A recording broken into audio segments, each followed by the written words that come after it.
माता की। भारत माता की। मेरे प्यारे देशवासियों, मेरे परिवारजन, आज वो शुभ घड़ी है जब हम देश के लिए मर मिटने वाले, देश की आजादी के लिए अपना जीवन समर्पित करने वाले, आजीवन संघर्ष करने वाले, फांसी के तख्त पर चढ़कर के भारत मां की जय के नारे लगाने वाले अनगिनत आजादी के दीवानों को नमन करने का ये पर्व है, उनका पुण्य स्मरण करने का पर्व है। आजादी के दीवानों ने आज हमें आजादी के इस पर्व में स्वतंत्रता की सांस लेने के लिए सौभाग्य दिया है। यह देश उनका ऋणी है। ऐसे हर महापुरुष के प्रति हम अपना श्रद्धा भाव व्यक्त करते हैं। मेरे प्यारे देशवासियों, आज जो महानुभाव राष्ट्र रक्षा के लिए और राष्ट्र निर्माण के लिए पूरी लगन से, पूरी प्रतिबद्धता के साथ देश की रक्षा भी कर रहे हैं, देश को नई ऊंचाई पर ले जाने का प्रयास भी कर रहे हैं। चाहे वो हमारा किसान हो, हमारा जवान हो, हमारे नौजवानों का हौसला हो, हमारी माताओं बहनों का योगदान हो, दलित हो, पीड़ित हो, शोषित हो, वंचित हो, अभावों के बीच भी स्वतंत्रता के प्रति उसकी निष्ठा, लोकतंत्र के प्रति उसकी श्रद्धा, ये पूरे विश्व के लिए एक प्रेरक घटना है। मैं आज ऐसे सभी को आदरपूर्वक नमन करता हूं। प्यारे देशवासियों, इस वर्ष और पिछले कुछ वर्षों से प्राकृतिक आपदा के कारण हम सबकी चिंता बढ़ती चली जा रही है। प्राकृतिक आपदा में अनेक लोगों ने अपने परिवारजन खोए हैं, संपत्ति खोई है, राष्ट्र ने भी पारावार नुकसान भोगा है। मैं आज उन सब के प्रति अपनी संवेदना व्यक्त करता हूं और मैं उन्हें विश्वास दिलाता हूं कि यह देश इस संकट की घड़ी में उन सब के साथ खड़ा है। मेरे प्यारे देशवासियों, हम जरा आजादी के पहले के वो दिन याद करें। सैकड़ों साल की गुलामी, हर कालखंड संघर्ष का रहा। युवा हो, बुजुर्ग हो, किसान हो, महिला हो, आदिवासी हो, उन्होंने गुलामी के खिलाफ जंग लड़ते रहे, अविरत जंग लड़ते रहे। इतिहास गवाह है कि 1857 के स्वातंत्र संग्राम जिसको हम याद करते हैं, उसके पूर्व भी हमारे देश के कई आदिवासी क्षेत्र थे जहां आजादी का जंग लड़ा जाता था। साथियों, गुलामी का इतना लंबा कालखंड,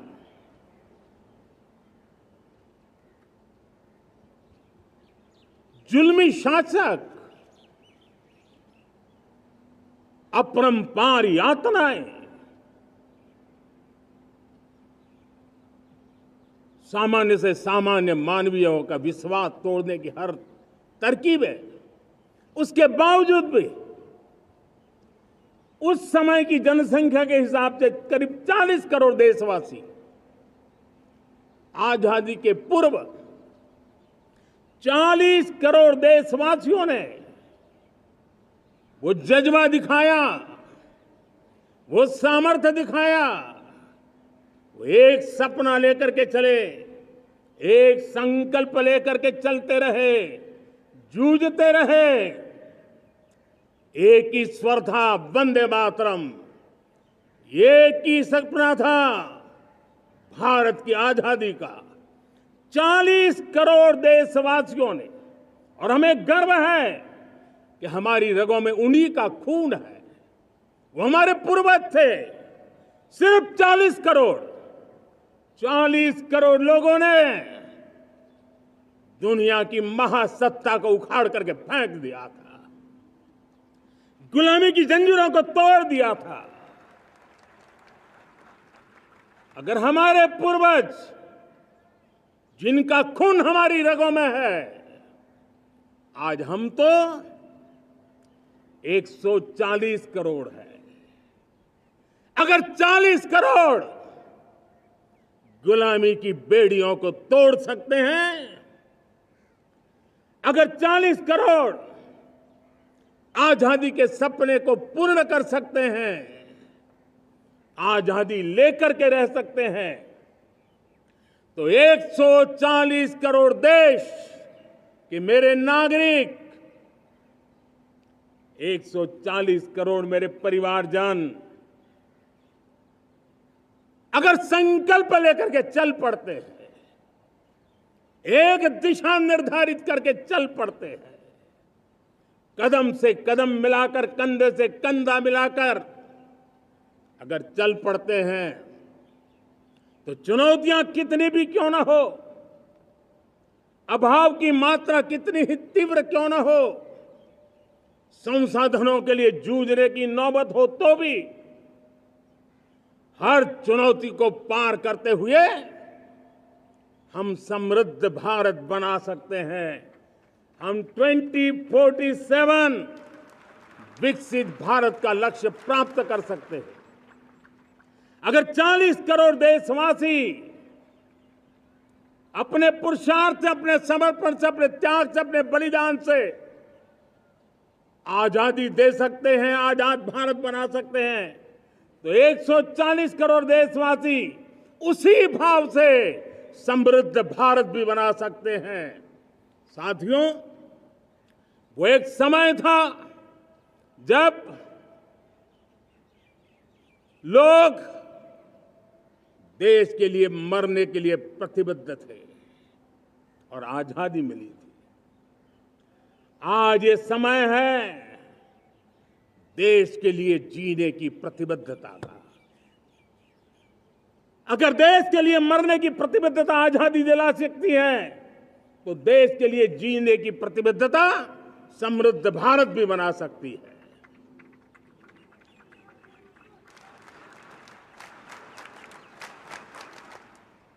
साथियों, विकसित भारत 2047 ये सिर्फ भाषण के शब्द नहीं है। इसके पीछे कठोर परिश्रम चल रहा है। देश के कोटि कोटि जनों के सुझाव लिए जा रहे हैं और हमने देशवासियों से सुझाव मांगे। और मुझे प्रसन्नता है कि मेरे देश के करोड़ों नागरिकों ने विकसित भारत 2047 के लिए अनगिनत सुझाव दिए हैं। हर देशवासी का सपना उसमें प्रतिबिंबित हो रहा है। हर देशवासी का संकल्प उसमें झलकता है। युवा हो, बुजुर्ग हो, गांव के लोग हो, शहर के लोग हो, किसान हो, कामदार हो, दलित हो, आदिवासी हो, पहाड़ों में रहने वाले लोग हो, जंगल में रहने वाले लोग हो, शहरों में रहने वाले लोग हैं। हर किसी ने 2047 में जब देश आजादी का 100 साल मनाएगा तब तक विकसित भारत के लिए अनमोल सुझाव दिए हैं। और मैं जब इन सुझावों को देखता था मेरा मन प्रसन्न हो रहा था। उन्होंने क्या लिखा? कुछ लोगों ने कहा कि दुनिया का स्किल कैपिटल बनाने का सुझाव हमारे सामने रखा। 2047 विकसित भारत के लिए कुछ लोगों ने भारत को मैन्युफैक्चरिंग का ग्लोबल हब बनाने का सुझाव दिया।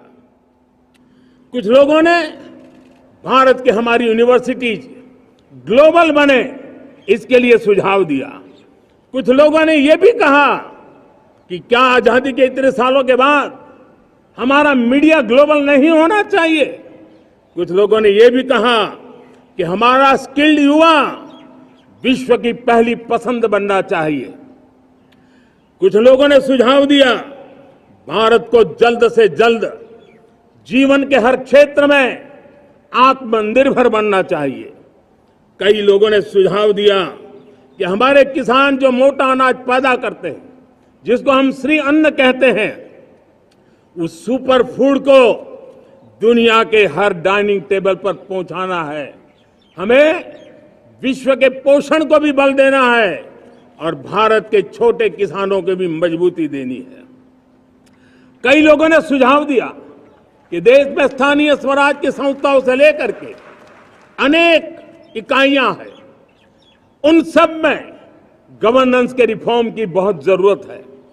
कई लोगों ने लिखा कि न्याय के अंदर जो विलंब हो रहा है उसके प्रति चिंता जाहिर की और यह भी कहा कि हमारे देश में न्याय व्यवस्था में रिफॉर्म की बहुत बड़ी जरूरत है। कई लोगों ने लिखा कि कई ग्रीनफील्ड सिटीज बनाने की अब समय की मांग है।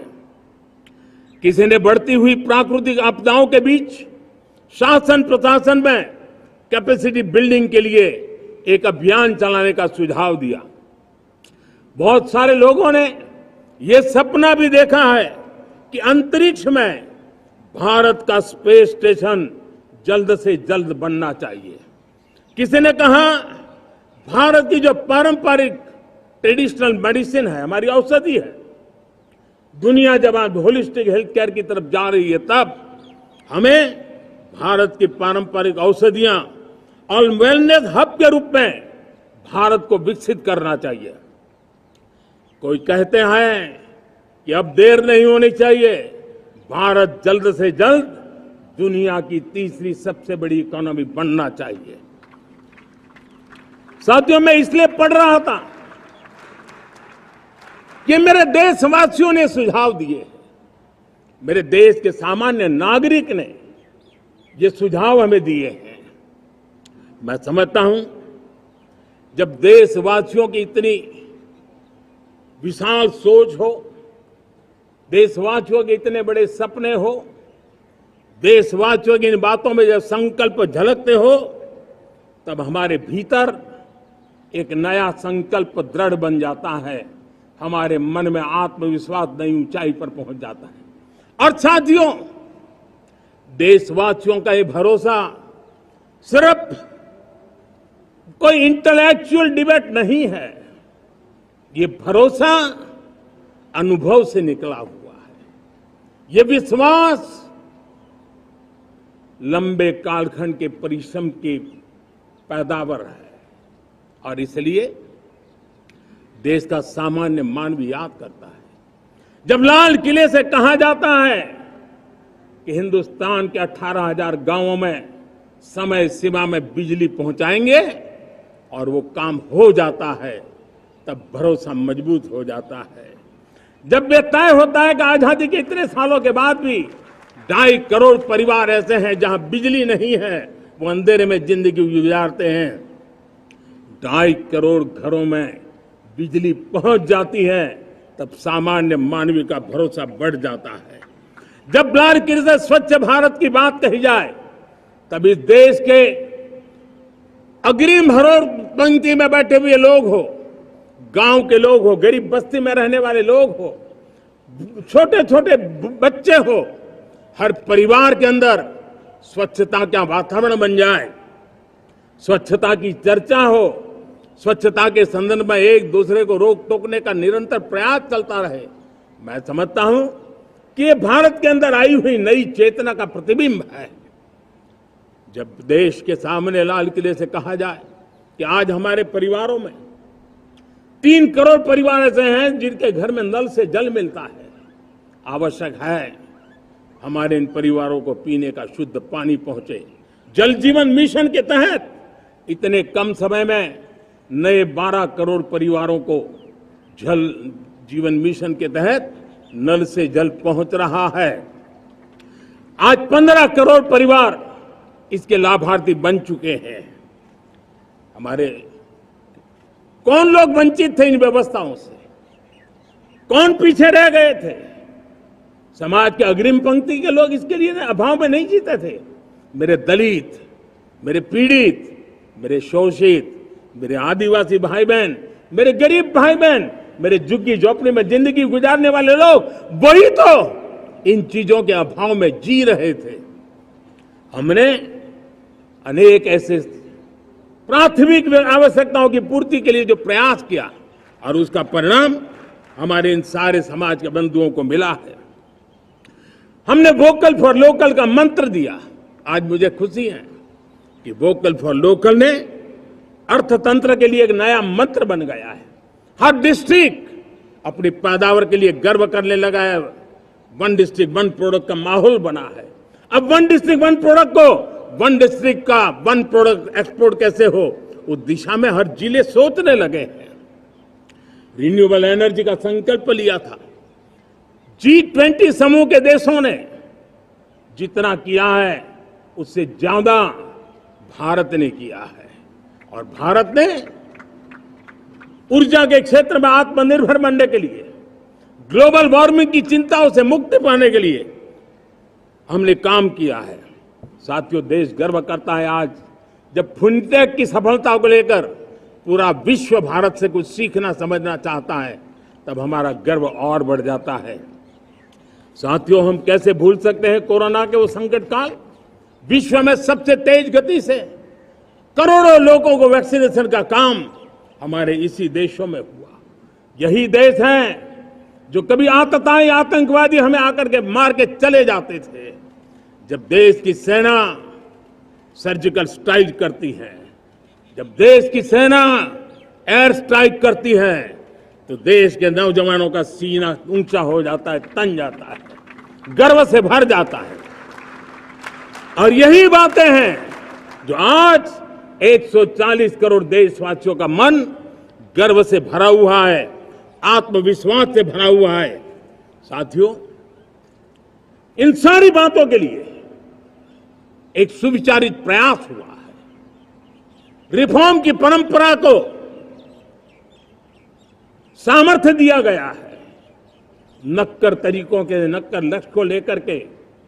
और जब राजनीतिक नेतृत्व की संकल्प शक्ति हो, दृढ़ विश्वास हो, जब सरकारी मशीनरी उसको लागू करने के लिए समर्पण भाव से जुट जाती है, और जब देश के हर नागरिक उस सपने को पूरा करने के लिए, जन भागीदारी करने के लिए, जन आंदोलन बनाने के लिए आगे आता है, तब हमें निश्चित परिणाम मिलता ही रहता है। मेरे प्यारे देशवासियों, हम ये न भूलें कि इस देश उस परिस्थितियों से भी दशकों तक भी आजादी के बाद समय बिताया है, जब होती है, चलती है, अरे यार ये तो चलेगा, अरे हमें क्या मेहनत करने की जरूरत है, अरे मामला है अगली पीढ़ी दिखेगी, अरे हमको मौका मिला है यार, मौज कर लो, आगे वाला आगे का जाने, हमें क्या कर रहा है, हम अपना समय निकाल दें, अरे नया करने जाओगे कोई बवाल उठ जाए। पता नहीं क्यों देश में स्टेटस को का माहौल बन गया था। जो है उसी से गुजारा कर लो, यही का माहौल बन गया था। और लोग तो कहते हैं अरे भाई छोड़ो, अब कुछ होने वाला नहीं है, चलो, ऐसा ही मन मर गया था। हमें इस मानसिकता को तोड़ना था, हमें विश्वास से भरना था, और हमने उस दिशा में प्रयास किया। कई लोग तो कहते थे अरे भाई अगली पीढ़ी के लिए काम हम अभी से क्यों करें, हम तो आज का देखें। लेकिन देश का सामान्य नागरिक ये नहीं चाहता था, वो बदलाव के इंतजार में था, वो बदलाव चाहता था, उसकी ललक थी, लेकिन उसके सपनों को किसी ने तवज्जो नहीं दी, उसकी आशा आकांक्षाओं को अपेक्षाओं को तवज्जो नहीं दी गई, और उसके कारण वो मुसीबतों को झेलते हुए गुजारा करता रहा, वो रिफॉर्म्स का इंतजार करता रहा। हमें जिम्मेदारी दी गई और हमने बड़े रिफॉर्म्स जमीन पर उतारे।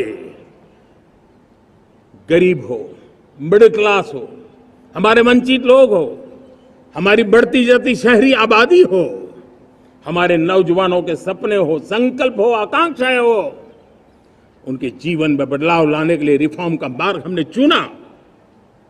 और मैं देशवासियों को विश्वास दिलाना चाहता हूं, रिफॉर्म के प्रति हमारी जो प्रतिबद्धता है वो पिंक पेपर के एडिटोरियल के लिए सीमित नहीं है।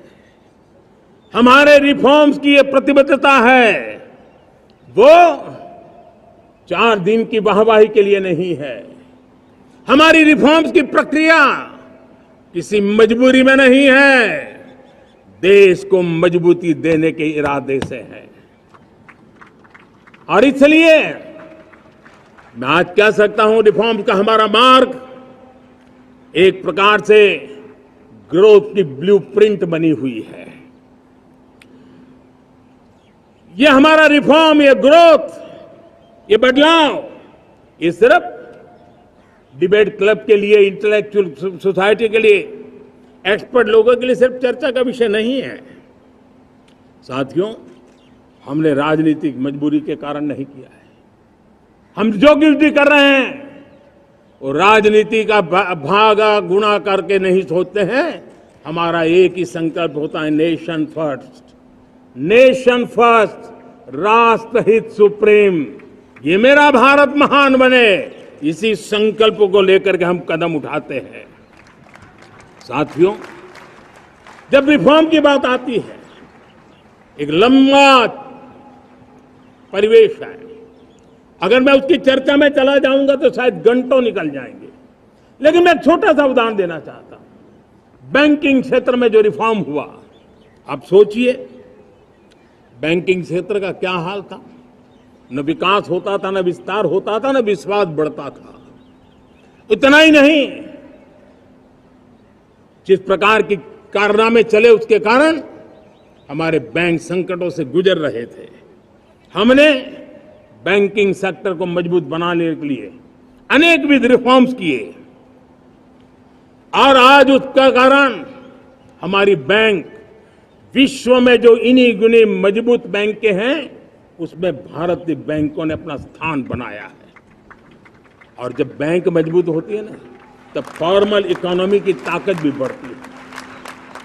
जब बैंक की व्यवस्था बन जाती है, जब सामान्य खास करके मध्यम वर्ग के परिवार की जो रिक्वायरमेंट होती है, उसको पूरा करने की सबसे बड़ी ताकत बैंकिंग सेक्टर में होती है। अगर उसको होम लोन चाहिए, उसको व्हीकल का लोन चाहिए, मेरे किसान को ट्रैक्टर के लिए लोन चाहिए, मेरे नौजवानों को स्टार्टअप के लिए लोन चाहिए, मेरे नौजवानों को कभी पढ़ने के लिए, एजुकेशन के लिए लोन चाहिए, किसी को विदेश जाने के लिए लोन चाहिए, ये सारी बातें उसे संभव होती है। मुझे तो खुशी है कि मेरे पशुपालक भी, मेरे मछली पालन करने वाले भाई बहन भी आज बैंकों से लाभ ले रहे हैं। मुझे खुशी है मेरे रेहड़ी पटरी वाले लाखों भाई बहन आज बैंक से साथ जुड़ करके अपनी नई ऊंचाइयों को प्राप्त कर रहे हैं और विकास की दिशा में वो भागीदार बन रहे हैं। हमारे एमएसएमई, हमारे लघु उद्योग के लिए तो बैंक एक सबसे बड़ी सहायक होती है। उसको रोजमर्रा पैसों की जरूरत होती है अपने नित्य मर्जी पर प्रगति के लिए, और उस काम को हमारी मजबूत बैंकों के कारण संभव हुआ है। साथियों, दुर्भाग्य से हमारे देश में आजादी तो मिली, लेकिन लोगों को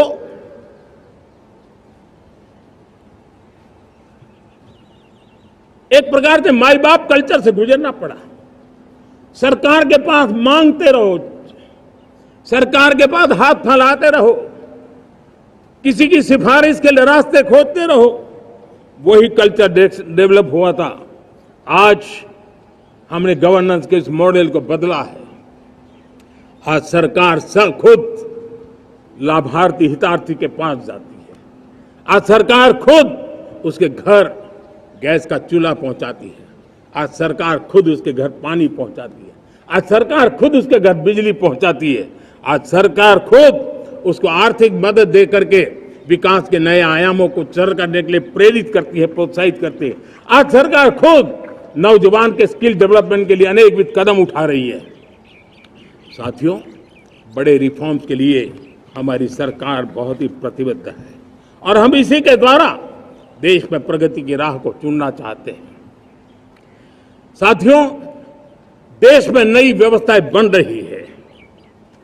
देश को आगे ले जाने के लिए अनेकविध नीतियों को, अनेकविध पॉलिसीज को निरंतर बनाया जाए और नए सिस्टम पर देश का भरोसा भी बढ़ता रहता है, निरंतर बढ़ता रहता है। आज जो 20-25 साल का नौजवान है, जो 10 साल पहले जब 12-15 साल की उम्र का नौजवान था, उसने अपनी आंखों के सामने ये बदलाव देखा है। 10 साल के भीतर भीतर उसके सपनों को आकार मिला है, धार मिली है और उसके आत्मविश्वास में एक नई चेतना जगी है और वही देश का एक नया सामर्थ्य के रूप में उभरना है। आज विश्व भर में भारत की साख बढ़ी है, भारत के प्रति देखने का नजरिया बदला है। आज विश्व में युवाओं के लिए संभावनाओं के द्वार खुले हैं। रोजगार के अनगिनत नए अवसर जो शायद आजादी के इतने सालों के बाद भी नहीं आए थे, वो आज उनके दरवाजे पर दस्तक दे रहे हैं। संभावनाएं बढ़ती गई हैं, नए मौके बन रहे हैं। मेरे देश के युवाओं को अब धीरे धीरे चलने का इरादा नहीं है।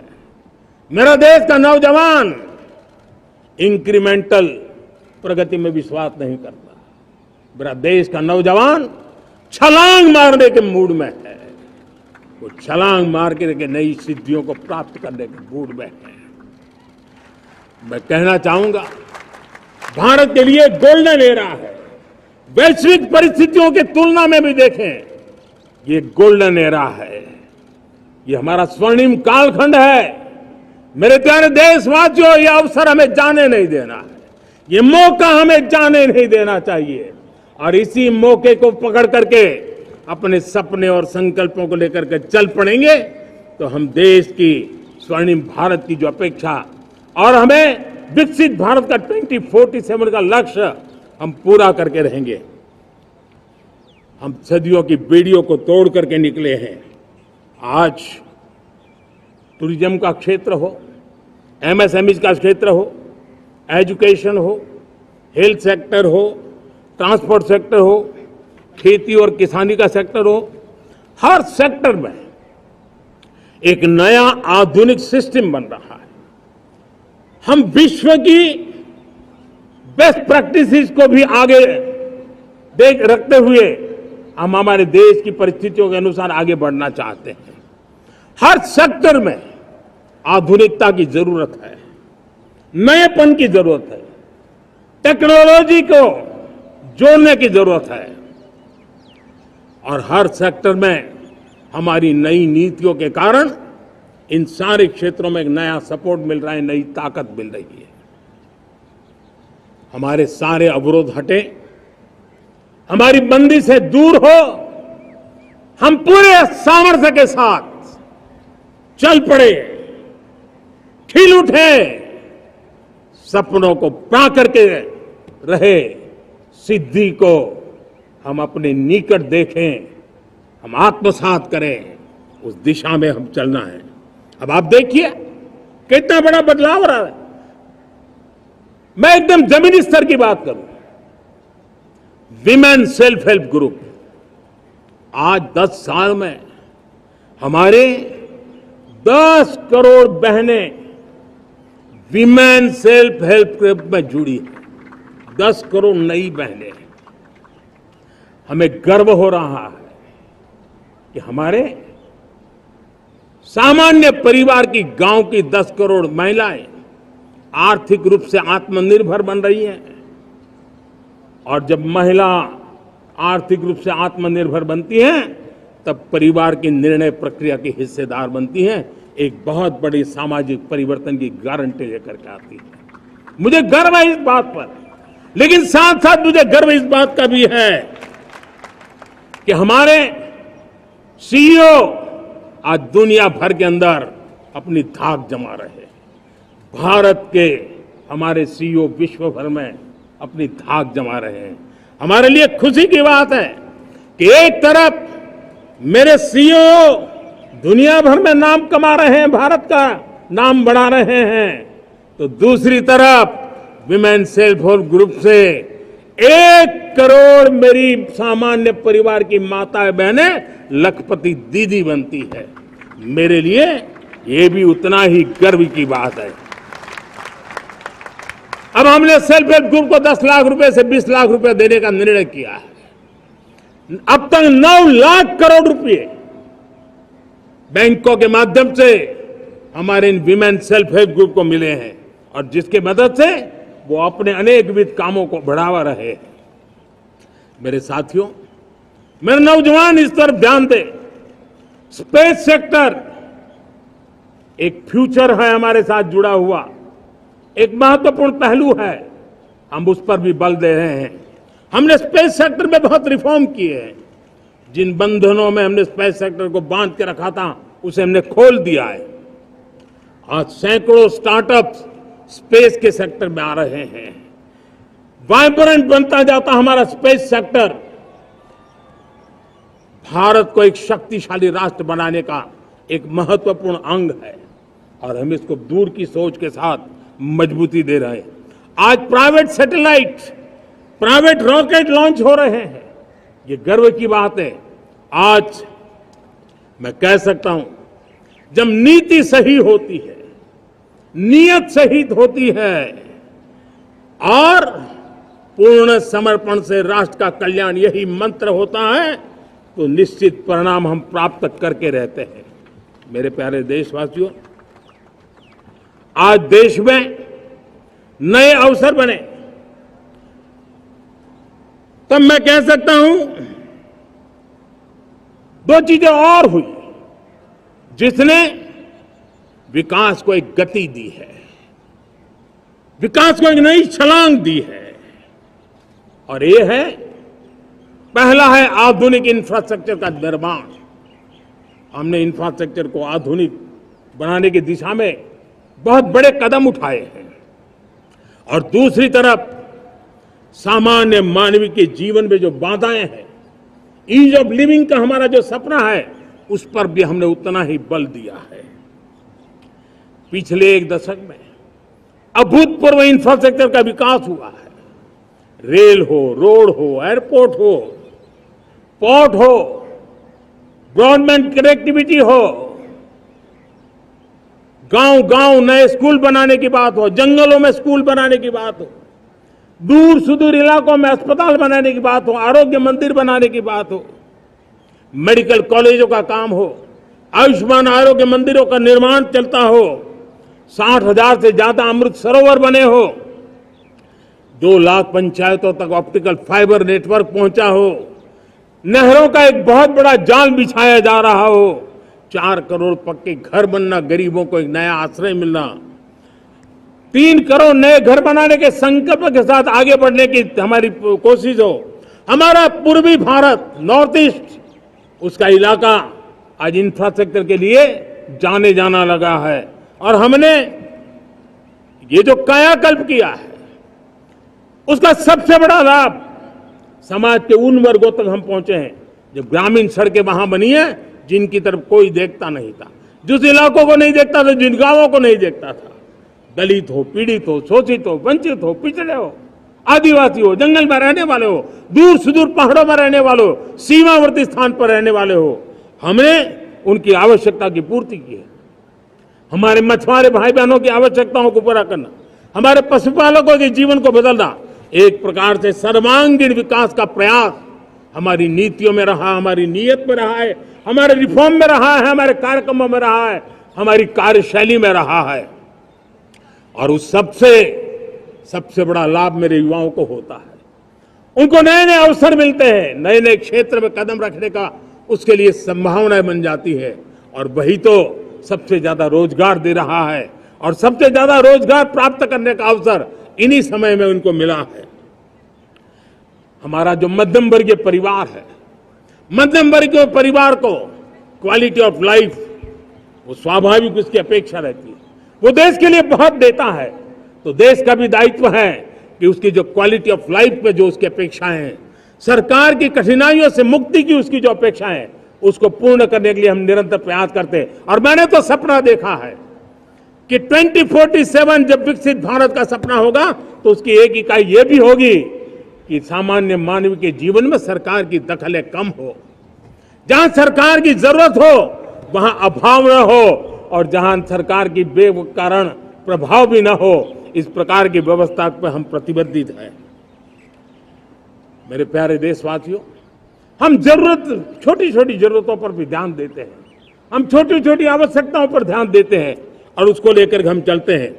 चाहे हमारे गरीब का घर का चूल्हा जलता रहे, गरीब की मां को कभी आंसू पी करके सोना न पड़े, और इसके लिए मुफ्त इलाज की योजना हमारी चल रही है। बिजली, पानी, गैस अब सैचुरेशन के मूड पर है, और जब हम सैचुरेशन की बात करते हैं वो 100% होता है।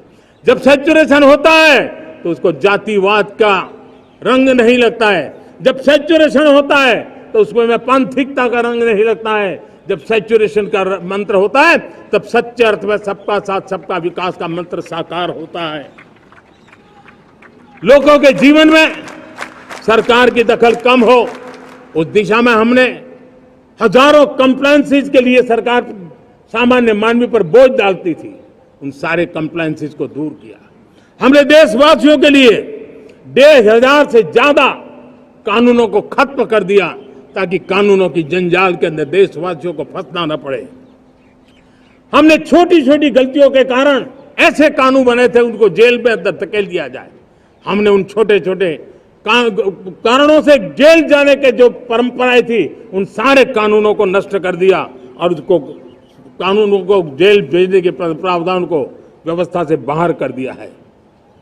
आज हमने जो आजादी की विरासत के गर्व की बात हम जो करते हैं, सदियों से हमारे पास जो क्रिमिनल लॉ थे, आज हमने उसको नए क्रिमिनल लॉ, जिसको हमने न्याय संहिता के रूप में, और जिसके मूल में दंड नहीं पर नागरिक को न्याय, इस भाव को हमने प्रबल बनाया है। ईज ऑफ लिविंग बनाने के लिए देशव्यापी मिशन में काम करे। हर लेवल पर मैं सरकार के प्रतिनिधियों का आह्वान करता हूं। मैं जनप्रतिनिधि, वो किसी भी दल के क्यों न हो, किसी भी राज्य के क्यों न हो, सबसे आग्रह करता हूं कि हमने एक मिशन मोड में ईज ऑफ लिविंग के लिए कदम उठाने चाहिए।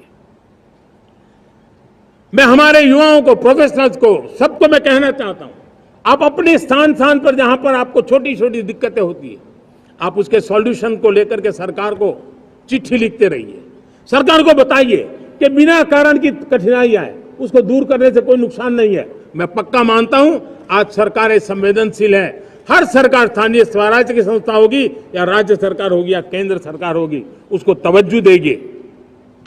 गवर्नेंस में रिफॉर्म्स, ये हमें विकसित भारत 2047 के सपने के लिए हमने उसको जोर लगा करके आगे बढ़ाना होगा, ताकि सामान्य मानवी के जीवन में अवकाश ही अवकाश पैदा हो, रुकावटें खत्म होती चली जाए। नागरिकों का डिग्निटी ऑफ सिटीजन, नागरिकों के जीवन में सम्मान मिले। डिलीवरी के संबंध में कभी किसी को ये कहने की मोहब्बत ना आया कि ये तो मेरा हक था, मुझे मिला नहीं, उसको खोजना ना पड़े। सरकार के गवर्नेंस में डिलीवरी सिस्टम को और मजबूती चाहिए। आप देखिए, देश में जब हम रिफॉर्म की बात करते हैं आज देश में करीब करीब 3 लाख संस्थाएं काम कर रही है, चाहे पंचायत हो, नगर पंचायत हो, नगर पालिका हो, महानगर पालिका हो, यूटी हो, स्टेट हो, डिस्ट्रिक्ट हो, केंद्र, छोटी मोटी 3 लाख करीब करीब इकाइयां हैं।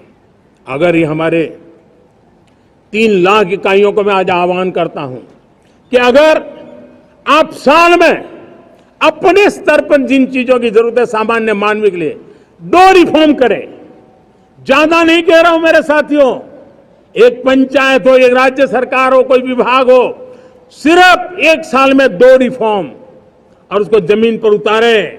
आप देखिए, हम देखते ही देखते 1 साल में करीब करीब 25-30 लाख रिफॉर्म कर सकते हैं।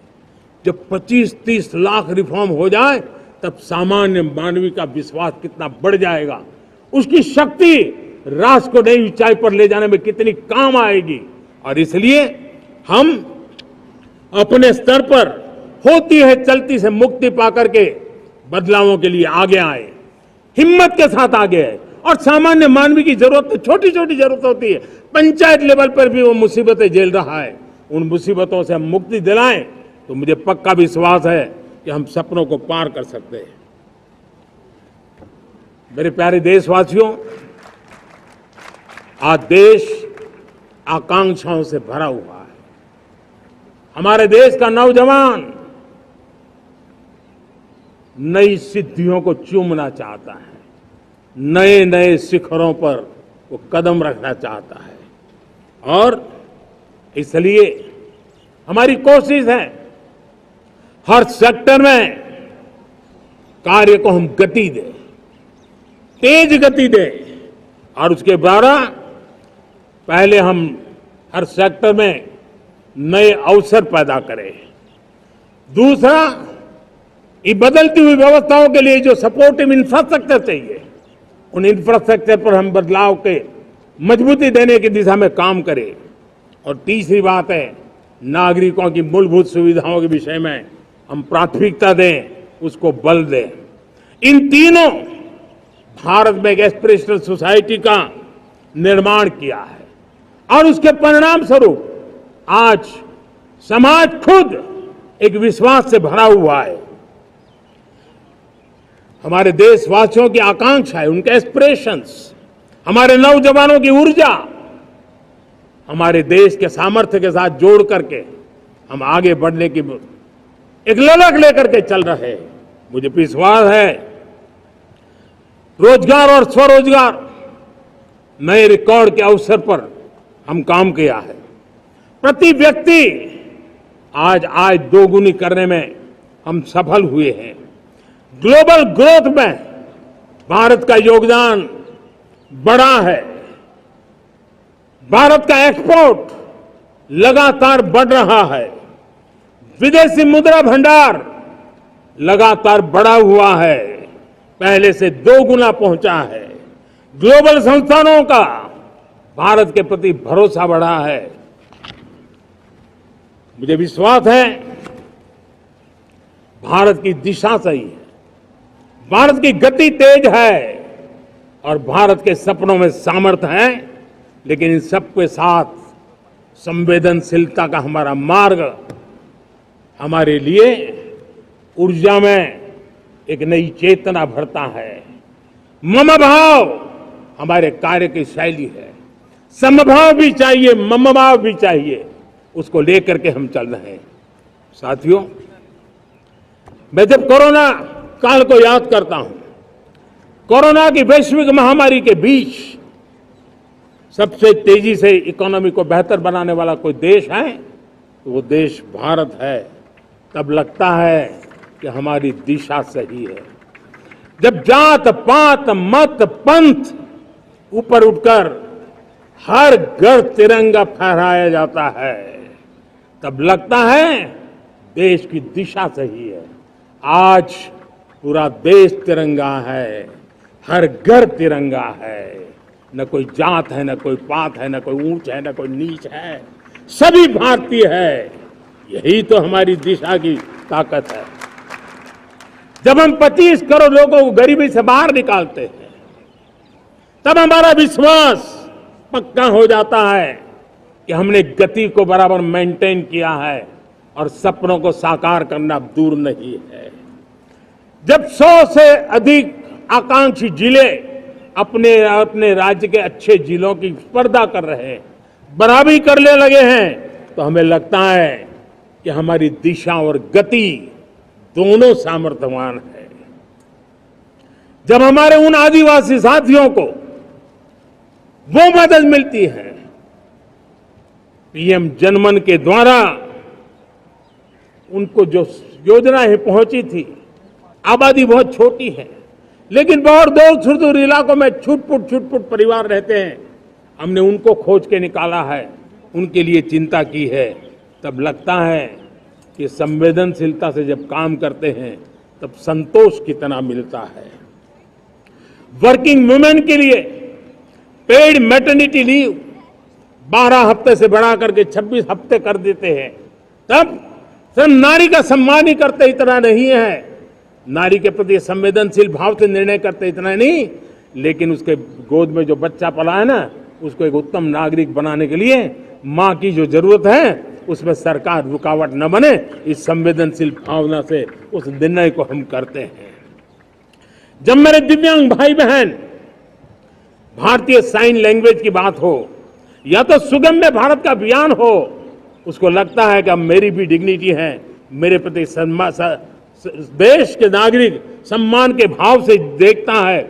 और पैरालंपिक में तो हमारे खिलाड़ी नई नई ताकत दिखाने लगे हैं, तब लगता है कि ये जो मेरा मम भाव है, हम सबका मम भाव है, उसकी ताकत नजर आती है।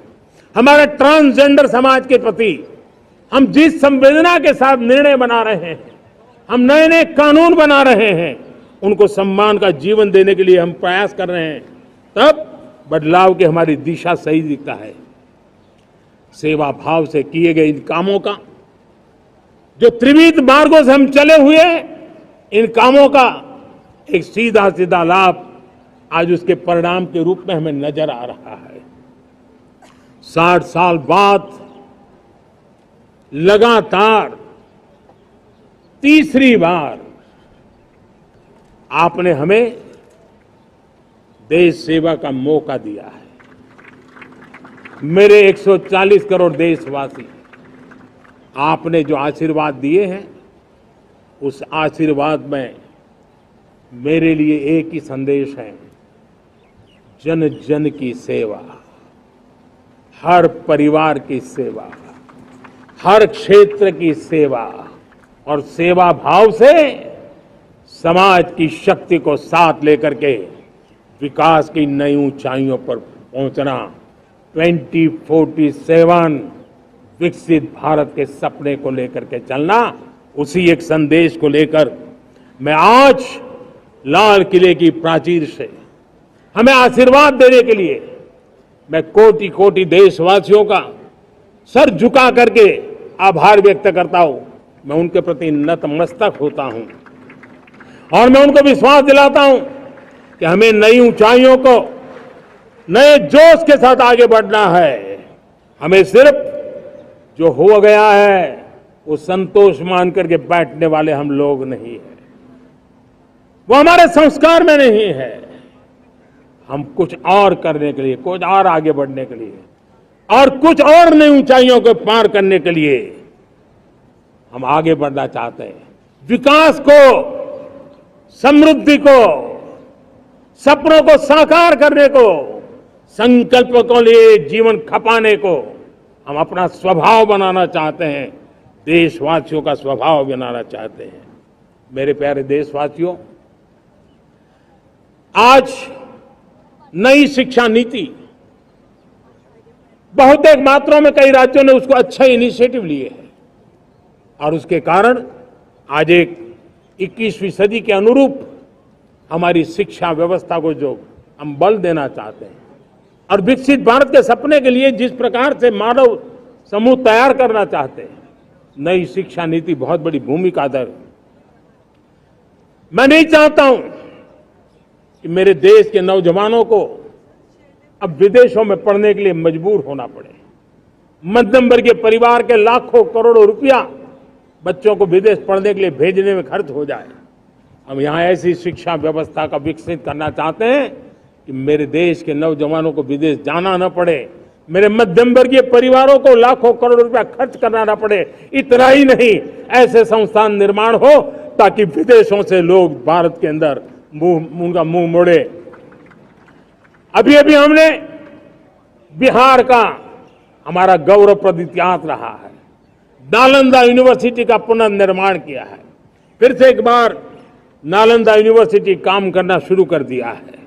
लेकिन हमें शिक्षा के क्षेत्र में फिर से एक बार सदियों पुराने उस नालंदा स्पिरिट को जगाना होगा, उस नालंदा स्पिरिट को जीना होगा, उस नालंदा स्पिरिट को लेकर के बड़े विश्वास के साथ विश्व की ज्ञान की परंपराओं को नई चेतना देने का काम हमें करना होगा। मुझे पक्का विश्वास है कि नई शिक्षा नीति ने मातृभाषा पर बल दिया है। मैं राज्य सरकारों से कहूंगा, मैं देश की सभी संस्थानों से कहूंगा कि भाषा के कारण हमारे देश की टैलेंट को रुकावट नहीं आनी चाहिए, भाषा अवरुद्ध नहीं होनी चाहिए। मातृभाषा का सामर्थ्य हमारे देश के छोटे छोटे गरीब से गरीब मां के बेटे को भी सपने पूरा करने का ताकत देता है। और इसलिए हमने हमारी मातृभाषा में पढ़ाई, जीवन में मातृभाषा का स्थान, परिवार में मातृभाषा का स्थान, उसकी ओर हमें बल देना होगा। मेरे प्यारे देशवासियों, जिस प्रकार से आज विश्व का बदलाव नजर आ रहा है और तब जाकर के स्किल का महत्व बहुत बढ़ गया है और हम स्किल को और नई एक ताकत देना चाहते हैं। हम इंडस्ट्री 4.0 को ध्यान में रख करके हम स्किल डेवलपमेंट चाहते हैं। हम जीवन के हर क्षेत्र में, हम एग्रीकल्चर सेक्टर में भी कैपेसिटी बिल्डिंग करने के लिए स्किल डेवलपमेंट चाहते हैं। हम तो हमारा सफाई का क्षेत्र हो, उसमें भी एक नए स्किल डेवलपमेंट की ओर बल देना चाहते हैं। और हम स्किल इंडिया प्रोग्राम को बहुत व्यापक रूप से इस बार लेकर के आए हैं। बजट में भी इसका बहुत बड़ा, इस बजट में इंटर्नशिप को भी हमने बल दिया है ताकि हमारे नौजवानों को एक एक्सपीरियंस मिले, उनकी कैपेसिटी बिल्डिंग हो और बाजार में उनका ताकत दिखाई दे। उस प्रकार से मैं स्किल युवाओं को तैयार करना चाहता हूं। और इसलिए कई बार, और दोस्तों, आज विश्व की परिस्थिति को देखते हुए मैं साफ साफ देख रहा हूं कि भारत का स्किल्ड मैन पावर जो है, हमारा स्किलफुल जो नौजवान है, वो ग्लोबल जॉब मार्केट में अपनी दमक बनाए। हम उस सपने को लेकर के आगे चल रहे हैं। साथियों, विश्व जिस तेजी से बदल रहा है, जीवन के हर क्षेत्र में साइंस और टेक्नोलॉजी का महत्व बढ़ता चला जाने वाला है। हमें साइंस को बहुत बढ़ देने की आवश्यकता है। और मैंने देखा, चंद्रयान की सफलता के बाद हमारे स्कूल कॉलेज के अंदर साइंस और टेक्नोलॉजी के प्रति एक नई रुचि का वातावरण बना है, नई दिलचस्पी बढ़ी है। तब हमारे शिक्षा संस्थानों ने ये जो मनोभाव बना है, उसको नर्चर करने के लिए आगे आना होगा। भारत सरकार ने भी रिसर्च के लिए सपोर्ट बढ़ा दिया है। हमने ज्यादा से ज्यादा चेयर स्थापित किए हैं। हमने नेशनल रिसर्च फाउंडेशन बना करके हमने उसको एक कानूनी परिवेश में ला करके स्थायी रूप से एक व्यवस्था विकसित की है ताकि रिसर्च को लेकर के निरंतर बल मिले और ये रिसर्च फाउंडेशन उस काम को करे। मेरे बड़े गर्व की बात है कि बजट में हमने 1 लाख करोड़ रुपया रिसर्च और इनोवेशन के लिए हमने देने का निर्णय किया है ताकि हमारे देश के नौजवान के पास जो आइडियाज है, उस आइडियाज को हम जमीन पर उतार पाए। साथियों, आज भी हमारे देश में मेडिकल एजुकेशन के लिए हमारे बच्चे बाहर जा रहे हैं। वैसा कहा मैंने, बड़े वो ज्यादातर मध्यम वर्गीय परिवार के, उनके लाखों करोड़ों रुपए खर्च हो जाते हैं।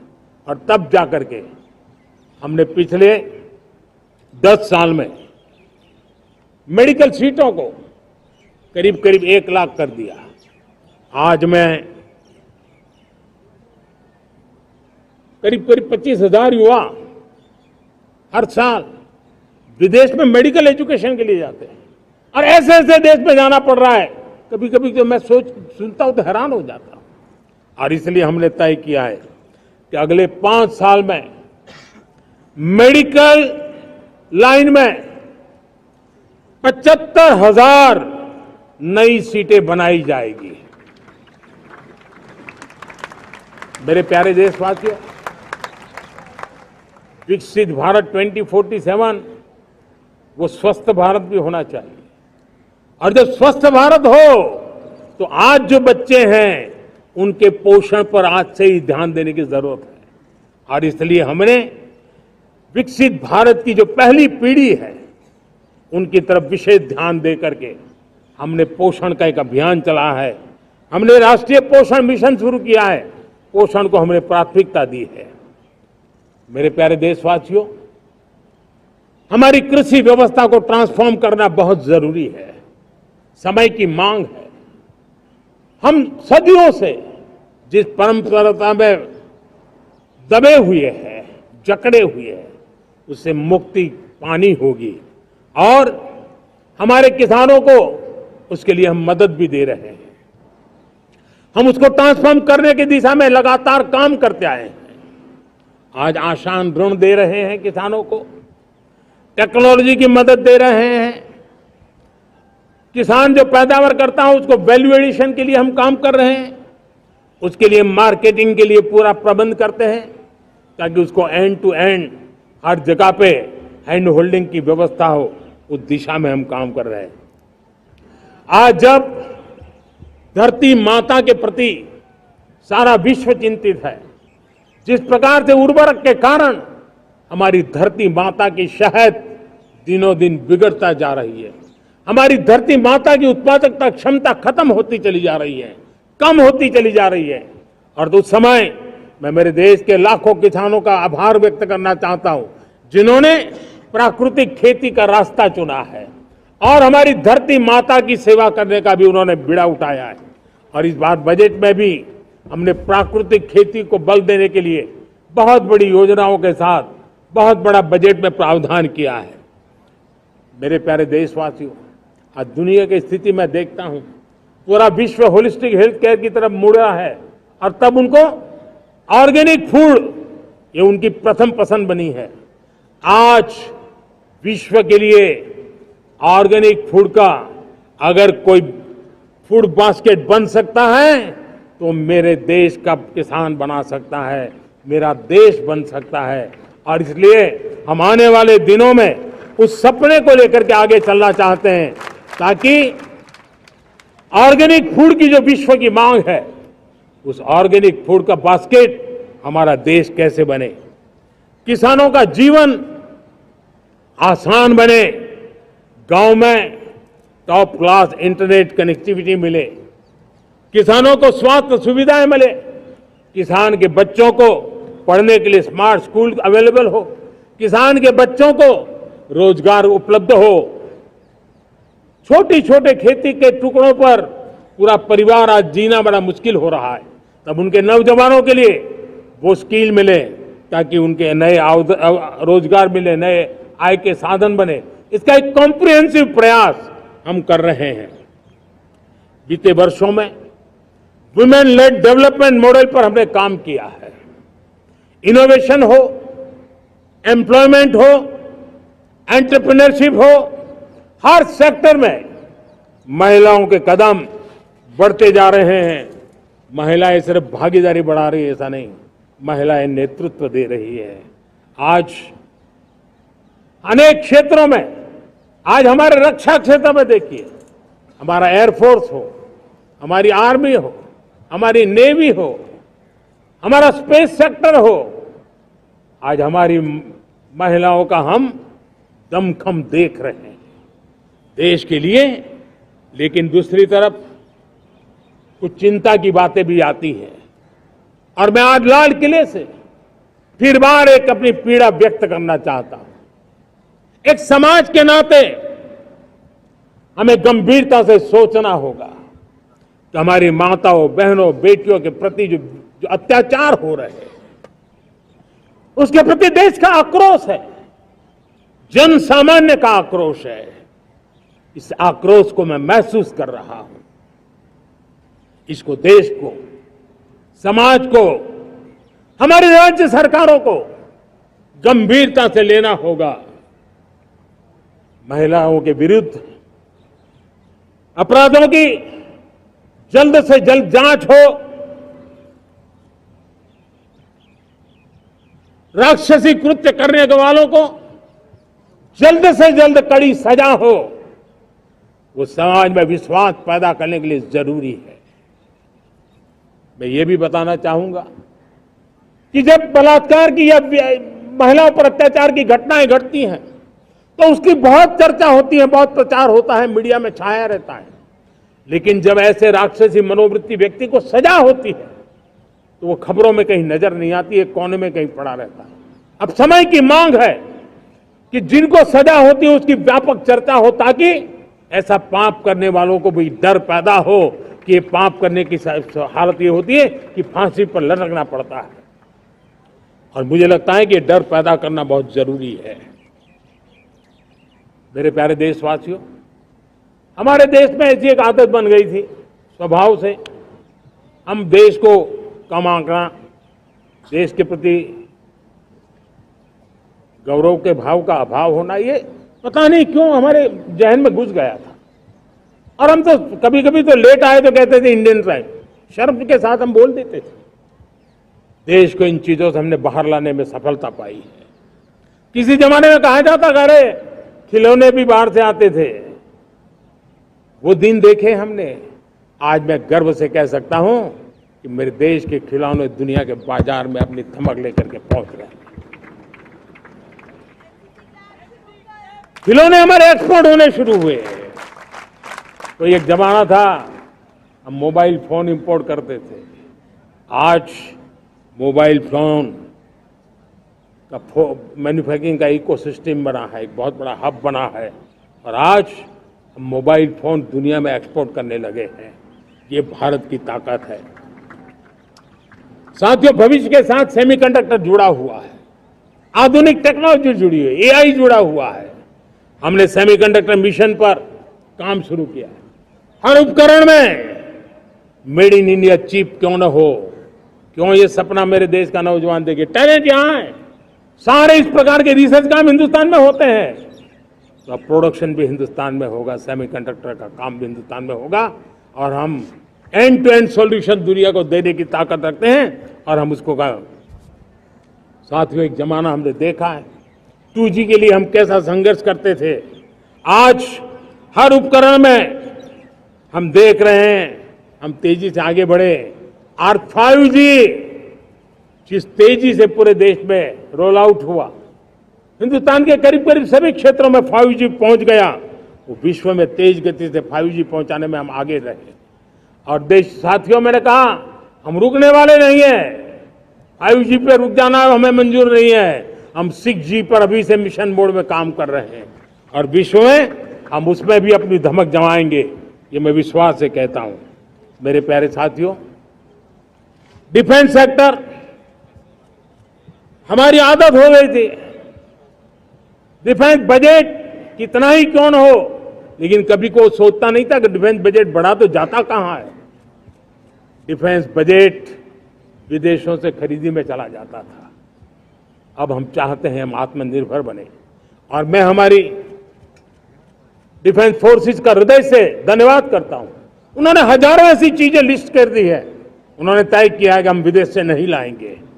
राष्ट्र के लिए जीना क्या कहते हैं, ये हमारे सेना के जवानों ने दिखाया है, और उसके कारण डिफेंस के सेक्टर में हम आत्मनिर्भर होते चले जा रहे हैं। आज डिफेंस मैन्युफैक्चरिंग में भारत की पहचान बनी है, और मैं आज खुशी से कह सकता हूं कि जो देश कभी डिफेंस की हर छोटी मोटी चीज बाहर से लाता था, आज धीरे दुनिया के कई देशों में हम जो डिफेंस के इक्विपमेंट मैन्युफैक्चर कर रहे हैं वो हम एक्सपोर्ट करने लगे हैं। दुनिया में डिफेंस हब, मैन्युफैक्चरिंग हब के रूप में हम धीरे धीरे उभर रहे हैं। हम मैन्युफैक्चरिंग क्षेत्र को बढ़ावा देना चाहते हैं क्योंकि रोजगार के लिए सर्वाधिक आवश्यक है। आज पीएलआई स्कीम को बहुत बड़ी सफलता मिली है। एफडीआई रिफॉर्म्स, उसने भी हमें बहुत बड़ी ताकत दी है। एमएसएमईज को बहुत बड़ा बल मिला है, नई व्यवस्थाएं विकसित हुई है और उसके कारण हमारा मैन्युफैक्चरिंग सेक्टर, हम दुनिया का एक मैन्युफैक्चरिंग हब बने। जिस देश के पास इतनी नौजवान शक्ति हो, जिस देश के अंदर ये सामर्थ्य हो, हम मैन्युफैक्चरिंग की दुनिया में भी इंडस्ट्री 4.0 में हम बहुत बड़ी ताकत के साथ आगे जाना चाहते हैं और इसके लिए आवश्यक स्किल डेवलपमेंट, उस पर भी हमने बल दिया है। और स्किल डेवलपमेंट में भी हमने नए मॉडल तय किए हैं। हमने जन भागीदारी को जोड़ा है ताकि तुरंत रिक्वायरमेंट के अनुसार स्किल डेवलपमेंट हम कर सके। और मुझे विश्वास है, मैं लाल किले की प्राचीर से कह रहा हूं, वो दिन दूर नहीं होगा जो भारत इंडस्ट्रियल मैन्युफैक्चरिंग का हब होगा, दुनिया उसकी तरफ देखती होगी। आज विश्व की बहुत बड़ी कंपनियां भारत में निवेश करना चाहती हैं। ये चुनाव के बाद मैंने देखा, मेरे तीसरे कार्यकाल में जितने लोग मुझसे मिलने के लिए मांग कर रहे हैं वो ज्यादातर निवेशक लोग हैं, विश्व भर के निवेशक हैं। वो आना चाहते हैं, भारत में निवेश करना चाहते हैं। ये एक बहुत बड़ा गोल्डन अपॉर्चुनिटी है। मैं राज्य सरकारों से आग्रह करता हूं कि आप निवेशकों को आकर्षित करने के लिए स्पष्ट नीति निर्धारित कीजिए, गुड गवर्नेंस का आश्वासन दीजिए, लॉ एंड ऑर्डर सिचुएशन के लिए उनको भरोसा दीजिए। हर राज्य एक तंदुरुस्त स्पर्धा में आगे आए। राज्य के बीच निवेशकों को खींचने के लिए स्पर्धा होनी चाहिए, निवेशकों के लिए, ताकि उनके राज्य में निवेशक आएंगे, उनके राज्य के नौजवानों को स्थानीय रूप से अवसर मिलेगा, रोजगार का अवसर मिलेगा। नीतियों में परिवर्तन लाना चाहिए तो ग्लोबल रिक्वायरमेंट के अनुसार नीतियों को राज्यों ने परिवर्तित करना चाहिए। लैंड की आवश्यकता है तो राज्यों ने लैंड बैंक बनानी चाहिए। गुड गवर्नेंस सिंगल पॉइंट पर काम करने के लिए राज्य जितने प्रोएक्टिव होंगे, जितने ज्यादा प्रयास करेंगे, जो निवेशक आ रहे हैं वो कभी भी वापस नहीं जाएंगे। सिर्फ भारत सरकार से काम ये होता नहीं है, राज्य सरकारों की बहुत बड़ी आवश्यकता होती है, क्योंकि जो भी प्रोजेक्ट लगने वाला है उस राज्य में लगने वाला है, उसको हर राज्य के साथ रोजमर्रा का काम पड़ता है। और इसलिए मैं राज्यों से आग्रह करूंगा कि जब विश्व पूरा भारत की तरफ आकर्षित हो रहा है, विश्व पूरा भारत में निवेश करने के लिए प्रतिबद्ध हो रहा है, तब ये हमारा दायित्व बनता है कि हमारी पुरानी आदतें छोड़ करके स्पष्ट नीति के साथ हम आगे आए। देखिए, आपको परिणाम अपने राज्य में दिखाई देगा और आपका राज्य भी चमक उठेगा, ये मैं आपको विश्वास देता हूं। साथियों, भारत अपनी बेस्ट क्वालिटी के लिए पहचानी जाए, ये बहुत जरूरी है। अब विश्व के लिए हमें डिजाइन ऑफ का क्षेत्र, डिजाइन इन इंडिया, इस पर हमने बल देना है। हमें कोशिश करनी है अब इंडियन स्टैंडर्ड इंटरनेशनल स्टैंडर्ड बनने चाहिए। इंडियन स्टैंडर्ड इंटरनेशनल स्टैंडर्ड बनेंगे तब हमारी हर चीज को सहजता से मोहर लग जाएगी और ये हमारे प्रोडक्शन की क्वालिटी पर निर्भर करेगा, हमारी सेवा की क्वालिटी पर निर्भर करेगा, हमारे अप्रोच की क्वालिटी पर निर्भर करेगा। और इसलिए हमें क्वालिटी पर बल देकर के आगे बढ़ना है। हमारे पास टैलेंट है, डिजाइन के क्षेत्र में हम दुनिया को बहुत कुछ नया दे सकते हैं। डिजाइन इन इंडिया, इस आह्वान को लेकर के हमें अब आगे चलना है। Design in India and design for the world, इस सपने को लेकर के चलना है। मैं देख रहा हूं गेमिंग की दुनिया का बहुत बड़ा मार्केट खड़ा हुआ है, लेकिन आज भी गेमिंग की दुनिया पर प्रभाव, खास करके उन खेलों को बनाने वाले लोग, प्रोडक्ट करने वाले लोग, विदेशी कमाई होती। भारत के पास बहुत बड़ी विरासत है, हम गेमिंग की दुनिया में बहुत नई टैलेंट को लेकर के आ सकते हैं। विश्व के हर बच्चे को हमारे देश के बनी हुई गेमिंग की ओर आकर्षित कर सकते हैं। मैं चाहता हूं कि भारत के बच्चे भारत के नौजवान, भारत के आईटी प्रोफेशनल्स, भारत के एआई के प्रोफेशनल्स, वे गेमिंग की दुनिया को लीड करें। खेलने में नहीं, गेमिंग की दुनिया में हमारे प्रोडक्ट पूरे विश्व में पहुंचने चाहिए और पूरी दुनिया में हमारे एनिमेटर्स काम कर सकते हैं। एनिमेशन की दुनिया में हम अपनी दाग जमा सकते हैं। हम उस दिशा में काम करें। मेरे प्यारे देशवासियों, आज विश्व के अंदर ग्लोबल वार्मिंग, क्लाइमेट चेंज हर क्षेत्र में चिंता और चर्चा का विषय रहता है। भारत ने उस दिशा में काफी कदम उठाए हैं। हम विश्व को आश्वस्त करते रहे हैं और शब्दों से नहीं, अपने कार्यों से, प्राप्त परिणामों से हमने विश्व को आश्वस्त भी किया है और विश्व को आश्चर्यचकित भी किया है। हम ही हैं जिन्होंने सिंगल यूज प्लास्टिक पर प्रतिबंध लगाया है। हमने रिन्यूएबल एनर्जी पर विस्तार किया है। हमने रिन्यूएबल एनर्जी को एक नई ताकत दी है। आने वाले कुछ वर्षों में हम नेट जीरो फ्यूचर की ओर आगे बढ़ रहे हैं। मुझे याद है पेरिस एकॉर्ड में जिन देशों ने अपने लक्ष्य निर्धारित किए थे, आज मैं लाल किले की प्राचीर से मेरे देशवासियों की ताकत दुनिया को बताना चाहता हूं। G20 देश के समूह जो नहीं कर पाए, वो मेरे देश के नागरिकों ने करके दिखाया है। मेरे देशवासियों ने करके दिखाया है। हिंदुस्तान ने करके दिखाया है। पेरिस एकॉर्ड के अंदर जो टारगेट हमने तय किए थे, उन टारगेट को समय से पहले पूरा करने वाला G20 देशों के समूह में अगर कोई है तो एकमात्र मेरा हिंदुस्तान है, एकमात्र मेरा भारत है। और इसलिए गर्व होता है साथियों। रिन्यूएबल एनर्जी के टारगेट हमने पूरे किए।